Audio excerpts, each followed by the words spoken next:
Hey everyone, welcome back to Fragments of History. Today, following another great suggestion from our subscribers, I'm going to break down the key differences between a military sniper and a designated marksman. If you think there's no difference, and that these are just different names for the same role, you're quite mistaken, and we're going to clear that up today. When the video ends, leave your topic suggestions in the comments. Check out the other videos in our military history playlist. And don't forget to follow us on social media where I share exclusive daily content about military history and tactics. Now, before we dive into the specific differences, let's establish what both of these roles have in common. Both snipers and designated marksmen are commonly called elite shooters, and they're military personnel who have significantly higher accuracy rates across all distance ranges. Compared to regular infantry soldiers in their respective units, to achieve this level of proficiency beyond specialized weaponry that facilitates long-distance shots, which I'll discuss shortly, both snipers and marksmen undergo extremely rigorous and continuous training covering various aspects.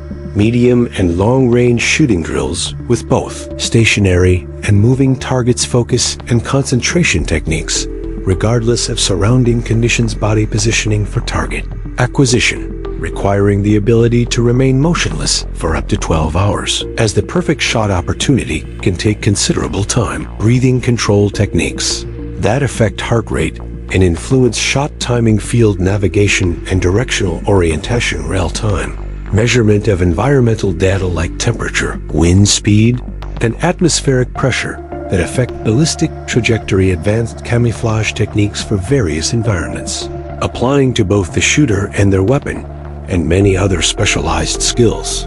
To keep this video concise, I'll refer to these two types of shooters in general terms. Obviously, each country and security force has specific training methodologies, but generally, they all follow similar technical and psychological doctrines. That we understand what these elite marksmen have in common, let's explore the first role, the sniper. A sniper is designated for missions requiring precise targeting of specific objectives at distances, typically exceeding 300 meters. These specific targets are called high-value targets because by eliminating them without harming innocents, the sniper successfully completes the mission. Snipers usually operate alone or in pairs, where each sniper works with an observer, also known as a spotter. Every elite marksman is also trained as an observer and vice versa. This way, all movements and procedures by one are perfectly understood by the other, as both receive identical training.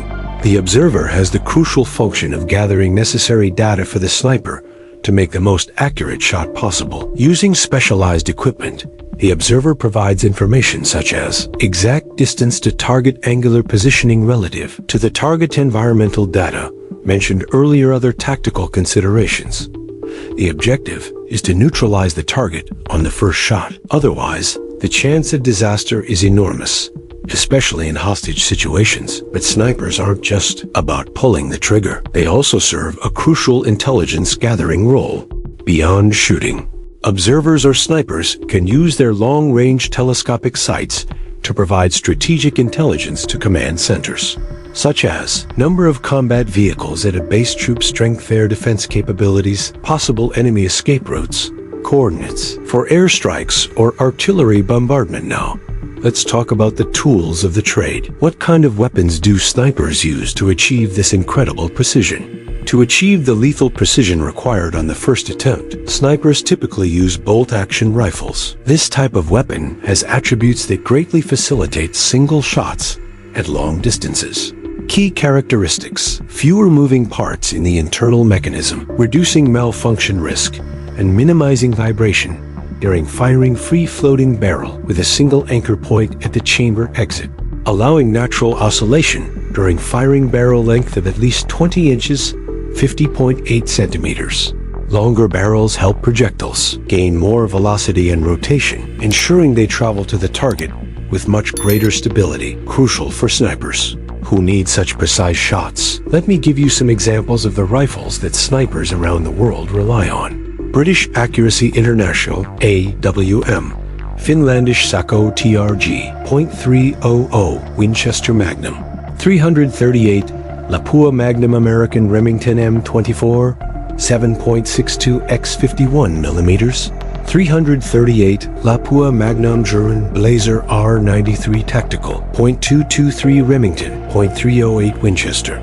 300 Winchester Magnum, .338. Lapua Magnum Austrian Steyr SSG 69P, 1 to 7.62 x 51 M American Barrett M82, M107, .50 BMG. The Barrett M82 is particularly interesting because despite being semi-automatic, it's well received by both snipers and marksmen due to its projectile's power, making it incredibly stable, accurate, and lethal, even at distances exceeding 1 kilometer. I'll be doing a dedicated video on the M82 soon. Now, let's shift our focus to the other type of elite marksman, the designated marksman, who operates in a completely different way. A designated marksman, also called a marksman, is essentially a sniper who operates at medium to short range and functions as part of a soldier team.